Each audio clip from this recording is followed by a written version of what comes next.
Assalamualaikum warahmatullahi wabarakatuh. Saya Nur Rauda akan mempresentasikan hasil judul seminar kami, yaitu Global Health Long COVID.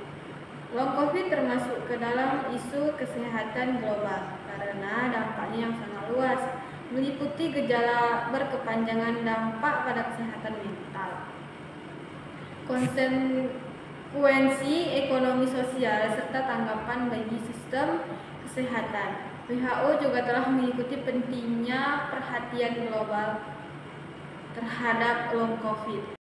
Di tabel kita bisa lihat jumlah kasus COVID yang dilaporkan oleh WHO dari tahun 2020 sampai 2024. Yang bisa kita lihat yang paling tinggi itu kasusnya di Eropa. Kenapa Eropa memiliki kasus COVID tertinggi?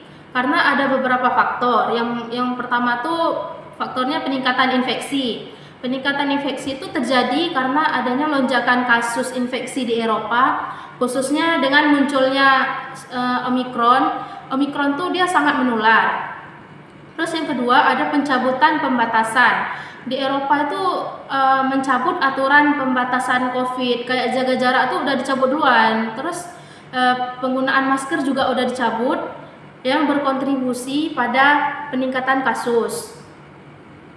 Terus di sana tuh kan musimnya tuh musim dingin. Musim dingin di Eropa tuh menyebabkan orang lebih banyak menghabiskan waktu di dalam ruangan, yang meningkatkan risiko penularan COVID tuh sangat cepat gitu.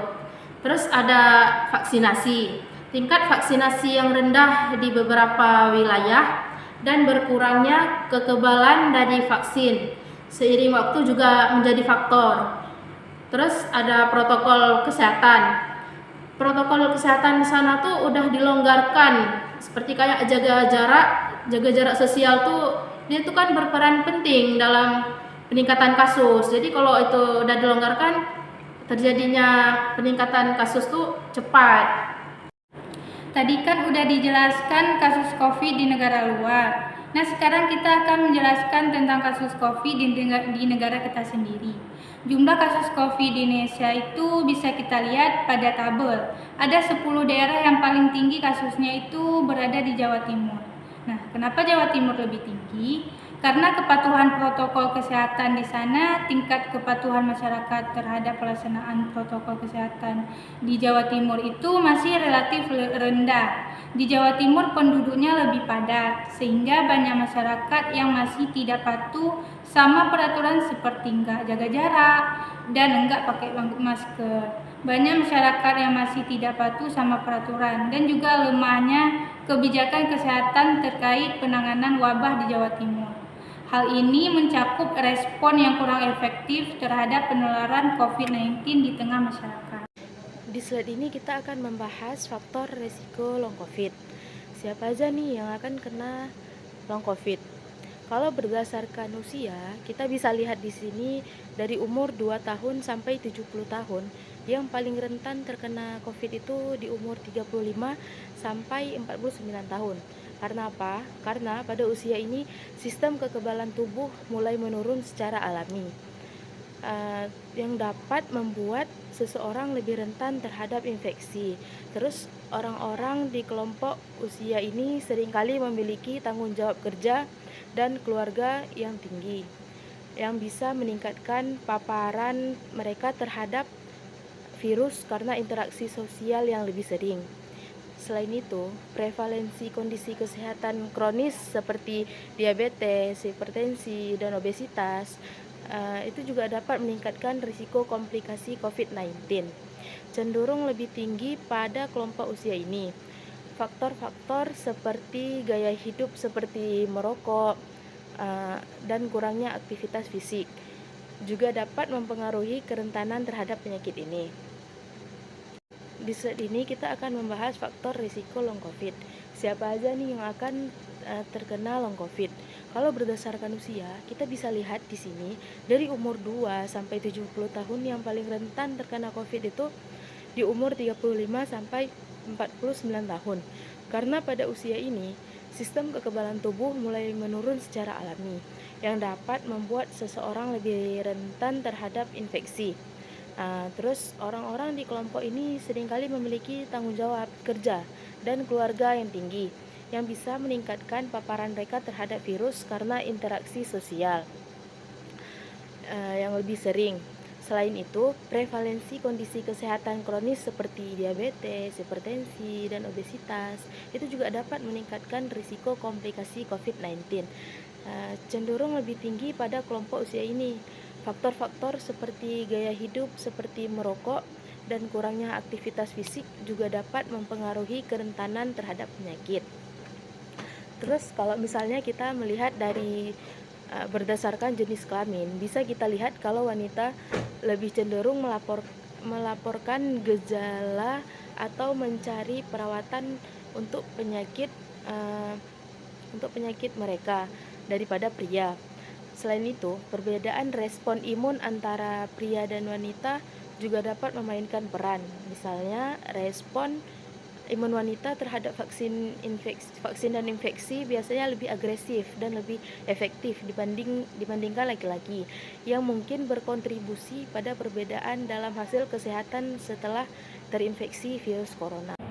Penanganan gejala COVID-19 bergantung pada tingkat keparahan gejala yang dialami. Berikut adalah panduan umum untuk penanganan gejala COVID-19. Yang pertama, gejala ringan hingga sedang. Bisa dengan isolasi mandiri, tetap di rumah, hindari kontak dengan orang lain, dan gunakan masker. Istirahat yang cukup. Istirahat untuk membantu tubuh melawan infeksi. Hidrasi. Minum banyak cairan untuk menjaga tubuh tetap terhidrasi. Obat-obatan. Gunakan obat-obatan yang dijual bebas, seperti paracetamol atau ibuprofen untuk mengurangi demam dan nyeri. Selanjutnya, gejala berat. Gejala berat bisa dengan perawatan medis. Hubungi fasilitas kesehatan untuk mendapatkan perawatan medis segera. Pemberian oksigen. Pasien dengan kesulitan bernapas mungkin memerlukan oksigen tambahan. Penggunaan steroid. Penggunaan steroid seperti dexamethasone dapat diberikan untuk mengurangi peradangan pada paru-paru. Antikoagulan. Obat pengencer darah mungkin diperlukan untuk mencegah pembekuan darah. Selanjutnya, gejala yang memerlukan perhatian khusus.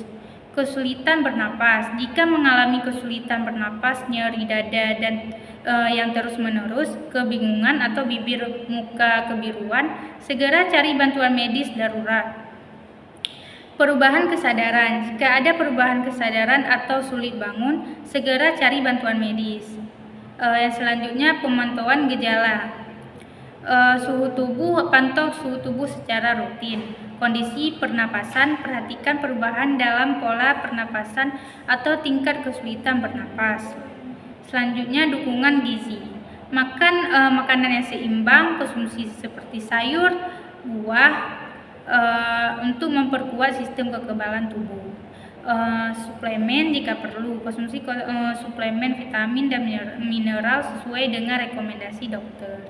Penanganan harus disesuaikan dengan kondisi masing-masing individu dan selalu mengikuti arahan dari tenaga kesehatan. Jika gejala semakin parah atau tidak kunjung membaik, segera konsultasi dengan dokter atau fasilitas kesehatan terdekat. Dampak pada long COVID sistem ekonomi. Produktivitas tenaga kerja menurun karena banyak orang yang mengalami kelelahan dan masalah kesehatan jangka panjang, sehingga mereka tidak bisa bekerja seefisien sebelumnya atau harus sering cuti. Di sini saya akan menjelaskan tentang long COVID ini jika terkena pada keluarga tidak bisa bekerja atau beraktivitas di luar, sehingga pendapatan ekonomi mereka terganggu dan tidak mencukupi kebutuhan sehari-hari. Biaya keselamatan meningkat karena perawatan jangka bagi penderita. Long COVID memerlukan banyak sumber daya yang menambah beban pada sistem kesehatan dan meningkatkan pengeluaran pemerintah untuk pelayanan kesehatan. Di sini saya akan menjelaskan secara singkat. Jika pada pasien yang terkena long COVID itu akan menambah biaya keselamatan. Seperti yang kita tahu, pengobatan long COVID ini tidaklah mudah dan sehingga terjadi keselamatan ekonomi. Pasar tenaga kerja terganggu karena banyak pekerja yang tidak bisa kembali bekerja atau memerlukan pekerja yang lebih efisien, menciptakan ketidakseimbangan antara pemerintah dan kesetiaan tenaga kerja sebagai sektor. Saya akan menjelaskan secara singkat. Orang yang terkena long COVID akan bertambah lahan, akan menjaminkan yang produktif kembali oleh minim yang karena itu kerja sumber daya setiap tenaga pada sistem pasar. Pandemi COVID-19 memiliki dampak sosial yang signifikan, salah satunya adalah gangguan pada pendidikan. Nah, berikut adalah beberapa aspek utama dari gangguan tersebut. Yang pertama, penutupan sekolah. Sebagian besar negara menutupi sekolah untuk mencegah penyebaran virus. Penutupan ini berdampak pada jutaan siswa yang harus berhenti belajar secara tatap muka. Yang kedua, pendidikan jarak jauh. Untuk mengatasi penutupan sekolah, banyak institusi pendidikan beralih ke pembelajaran daring atau online. Namun transisi ini menghadapi berbagai tantangan seperti akses yang tidak merata ke teknologi dan internet. Yang ketiga, kesenjangan pendidikan. Pandemi memperparah kesenjangan pendidikan antara siswa dari latar belakang ekonomi yang berbeda. Siswa dari keluarga kurang mampu seringkali tidak memiliki akses ke perangkat elektronik atau koneksi internet yang memadai, sehingga mereka tertinggal dalam pembelajaran. Yang keempat, penurunan kualitas pembelajaran. Pembelajaran daring seringkali kurang efektif dibandingkan pembelajaran tatap muka. Interaksi langsung antara guru dan siswa berkurang dan banyak siswa kesulitan mengikuti pembelajaran secara daring. Yang kelima itu kesehatan mental. Perubahan drastis dalam cara belajar dan ketidakpastian yang dihadapi siswa serta guru menimbulkan stres dan masalah kesehatan mental. Isolasi sosial dan ketidakpastian mengenai masa depan pendidikan juga berdampak negatif pada kesejahteraan emosional mereka. Yang keenam, putus sekolah. Tekanan ekonomi yang dialami banyak keluarga selama pandemi memaksa beberapa siswa untuk berhenti sekolah dan bekerja untuk membantu keuangan keluarga. Hal ini berpotensi meningkatkan angka putus sekolah. Selanjutnya, keterlambatan akademis. Banyak siswa mengalami keterlambatan dalam perkembangan akademis mereka. Karena gangguan pembelajaran, keterlambatan ini bisa berdampak jangka panjang pada pencapaian akademis dan karir mereka di masa depan. Secara keseluruhan, pandemi COVID telah menimbulkan tantangan besar bagi sistem pendidikan di seluruh dunia, mengungkapkan kelemahan yang ada dan mendorong kebutuhan dan inovasi dan juga adaptasi dalam metode pembelajaran. Di slide terakhir kita akan membahas pencegahan long COVID dengan jaga diri dan keluarga Anda dari virus corona dengan gerakan masyarakat hidup sehat atau disebut juga dengan Germas. Caranya yaitu dengan makan makanan yang gizinya seimbang, seperti ada karbonya, ada proteinnya, ada seratnya. Terus jaga kebersihan lingkungan sekitar kita, mau itu di rumah atau kebersihan diri kita sendiri. Terus dengan tidak merokok, cuci tangan pakai sabun, gunakan masker bila batuk atau pilek, minum air mineral 8 gelas per hari, makan makanan yang dimasak sempurna, dan jangan makan daging dari hewan yang berpotensi menularkan. Bila demam dan sesak nafas, segera ke fasilitas kesehatan, dan juga jangan lupa berdoa.